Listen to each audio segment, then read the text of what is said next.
Olá, bem-vindos a mais uma conversa. Hoje a gente vai mergulhar num texto, olha, muito interessante. Qual que é o de hoje? É o capítulo 25 de Cartas de um Diabo ao Seu Aprendiz, do C.S. Lewis. Ah, sim, as cartas do Fitafuso. Muito bom, a fonte é bem única, né? Uma carta fictícia de um demônio mais velho, o Fitafuso. Exato, para o sobrinho dele, o Vermebile, que está começando na carreira. Isso, instruindo sobre como tentar um humano, que eles chamam de o paciente. E o nosso objetivo aqui, então, é meio que desvendar essas táticas de tentação que aparecem na carta. Principalmente como o nosso desejo humano por novidade, por mudança, pode ser, bem, explorado, distorcido. É fascinante como o Lewis usa essa perspectiva invertida, né, a do diabo, Totalmente. para comentar sobre a nossa natureza, a espiritualidade. É genial. E ele já começa com um ponto-chave que o Fitafuso acha perigoso. O paciente ser cristão e alguma outra coisa. Uma estratégia para diluir a fé, né? Vamos tentar entender isso melhor. Sim, por onde começamos. Bom, o Fitafuso começa reclamando, certo? Que o paciente está convivendo com gente que é só cristão. Tipo, a fé é o que une eles, principalmente. E isso pra ele é ruim, claro. Um obstáculo. Totalmente. Por isso ele recomenda para o Vermebile incentivar o tal cristianismo e. Ah, o E alguma coisa. Isso, cristianismo e a crise, cristianismo e a nova psicologia. Cristianismo e a nova ordem, cristianismo e qualquer coisa que esteja na moda, né? Então, a ideia não é acabar com a fé logo de cara. Não, não de imediato, é mais sutil, sabe? É enfraquecer, misturar. Colocando esse elemento da moda, a fé meio que começa a precisar de um aditivo, né? Um diferencial para parecer interessante. Entendi. O que é fascinante é como essa estratégia busca, quase sem a gente perceber, trocar a fé em si por uma moda com verniz cristão. Uma roupagem. Exatamente. E isso, pensando hoje, pode acontecer quando certas causas ou tendências, mesmo válidas em outros lugares, acabam meio que ofuscando o principal da fé para algumas pessoas, né? Faz sentido. E a consequência disso é criar no paciente um horror pela mesma coisa de sempre. Isso, e ele adora essa parte. Esse horror pela mesma coisa de sempre, o Fitafuso até diz que é uma das mais preciosas paixões que eles incentivam nos humanos. É aqui que a coisa fica interessante mesmo. Fica assim, ele desenvolve toda uma análise sobre mudança e permanência. É bem profunda, na verdade. Mesmo vindo de um demônio. Sim, pela lente distorcida dele, claro. Mas ele admite que nós, humanos, por vivermos no tempo, a gente precisa de mudança para sentir a realidade.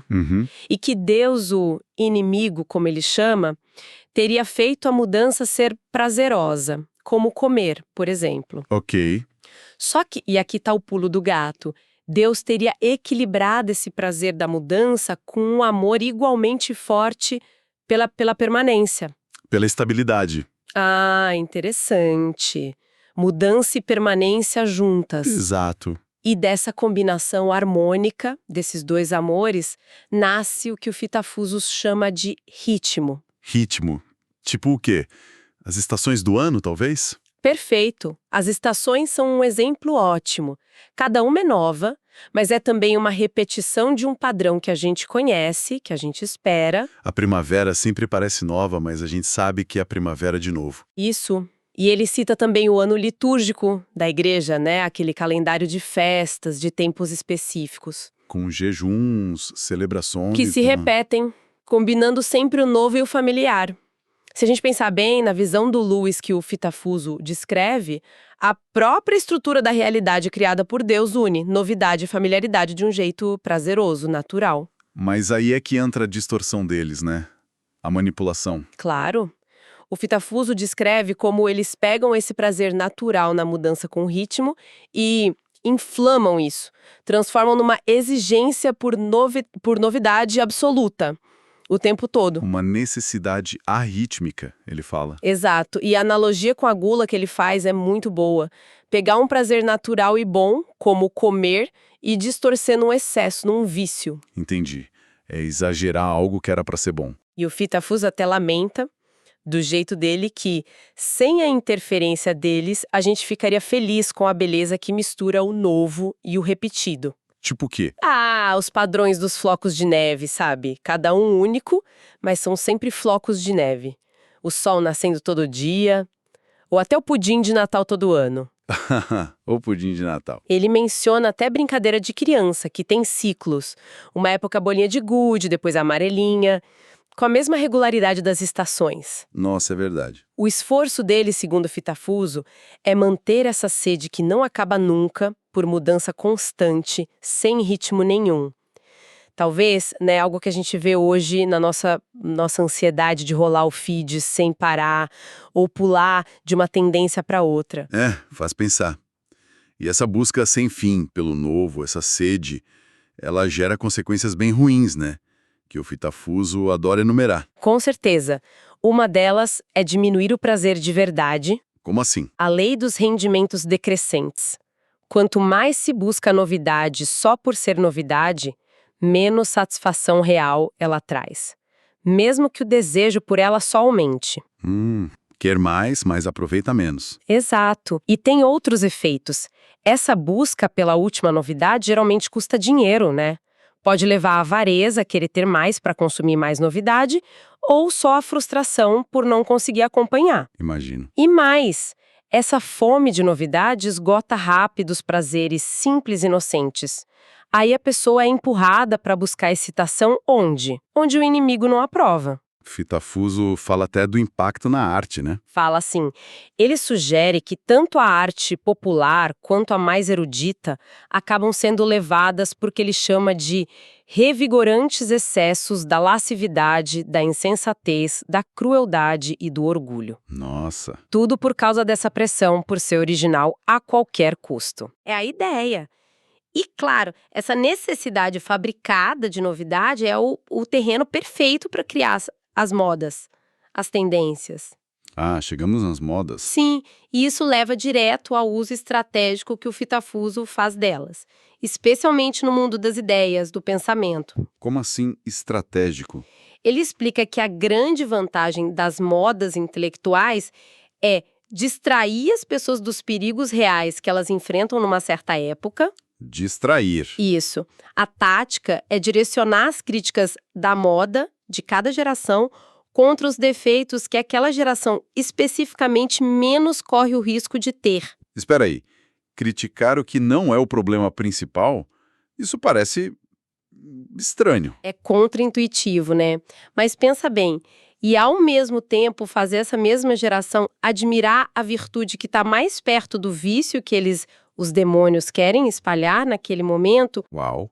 É uma manipulação bem sutil das preocupações culturais. Desviar o foco do que realmente importa ou é perigoso. Exatamente. Isso faz a gente pensar, né? Como hoje a gente pode ser levado a focar em certos debates urgentes que talvez nos distraiam de coisas mais básicas ou perigos mais reais. O Fitafuso usa umas analogias ótimas para isso. Ele compara com, sei lá, fazer todo mundo sair correndo com um extintor de incêndio no meio de uma enchente. Boa. Ou então, empurrar todo mundo para o lado do barco que já está quase afundando. É direcionar a energia para o lugar errado, completamente. E ele dá exemplos históricos de como isso funcionaria. Numa época de gente muito mundana, indiferente à religião, qual seria a moda? A moda seria lutar contra os perigos do entusiasmo religioso excessivo. Aí, um século depois, numa era super sentimental, emotiva, tipo inspirado no Lord Byron, Aí a moda seria criticar a frieza da mera compreensão intelectual, sempre o contrário do que seria o problema real da época. entendi. E continua. Em tempos de muita crueldade, a moda é ter medo do sentimentalismo. Isso. Em tempos de apatia, criticam a busca pela honra como algo velho. Em eras de muita libertinagem, o alvo da crítica moderna é o puritanismo. Exato. E talvez o mais chocante, no momento em que a sociedade está perdendo liberdade, seja por tirania, escravidão, o grande perigo que a vanguarda criada por eles vai combater é o liberalismo excessivo. É uma inversão total das prioridades. Assustador. É uma estratégia para desorientar mesmo. Mas aí, O Fitafuso fala do que ele acha que é o ápice disso tudo, a maior vitória. E qual seria? Conseguir transformar esse horror pela mesma coisa de sempre numa filosofia completa. Usar o que ele chama de absurdo intelectual para reforçar a corrupção da força de vontade. E como isso funcionaria na prática? Ele explica? Ele sugere que o pensamento moderno, muito focado no evolucionista, o histórico, ajuda muito nisso. A ideia é trocar as perguntas simples, diretas, que o inimigo gostaria que a gente fizesse. Que perguntas seriam essas? As boas? Tipo, isso é justo? É verdade? É bom? É prudente? É possível fazer isso? Perguntas sobre o mérito da coisa em si. Certo. E quais as perguntas que o Fitafuso quer que as pessoas façam no lugar dessas? Ele quer que a preocupação seja: isso está de acordo com as ideias gerais do nosso tempo? Ou isso representa o futuro ou é coisa do passado, reacionário? Ou ainda, é para essa direção que a história está indo? Entendi. É trocar a avaliação de mérito, de princípio, por uma avaliação de alinhamento com a maré do momento, com uma suposta corrente histórica. Em vez de responder direito. Como assim? Ninguém sabe como vai ser o futuro, né? E o futuro depende justamente das escolhas que a gente está tentando fazer agora, usando esse futuro incerto como critério. É um ciclo vicioso. Cria uma paralisia, então. Ou um vazio de critério. Perfeito. Um vácuo mental, como ele diz. E nesse vácuo, a influência deles entra de fininho, subrepticiamente. E mais, esse tipo de pergunta acaba com a noção básica de que algumas mudanças são boas, outras ruins. E muitas são só indiferentes. Tudo passa a ser julgado pela direção no tempo. E tem a manipulação da linguagem também que ele fala, trocar imutável por estagnado. Sim. Ninguém quer ser estagnado, né? Mesmo que mutável possa significar estabilidade, fidelidade. Boa. Vira um xingamento. É uma jogada de mestre na linguagem. E, por fim, ele comemora a transformação da própria ideia de futuro. Como assim a ideia de futuro? Deixa de ser algo que simplesmente acontece, que chega para todo mundo, né, 60 minutos por hora. O futuro vira tipo uma terra prometida. Uma recompensa. Isso, um destino glorioso só para os heróis privilegiados que estão do lado certo da história. Aqueles que abraçam a novidade e rejeitam o passado. Caramba, então o que isso tudo significa para a forma como as pessoas avaliam as coisas? Ideias, ações, pessoas. Significa que o valor real, a verdade, a bondade, a beleza de algo, tudo isso pode virar secundário.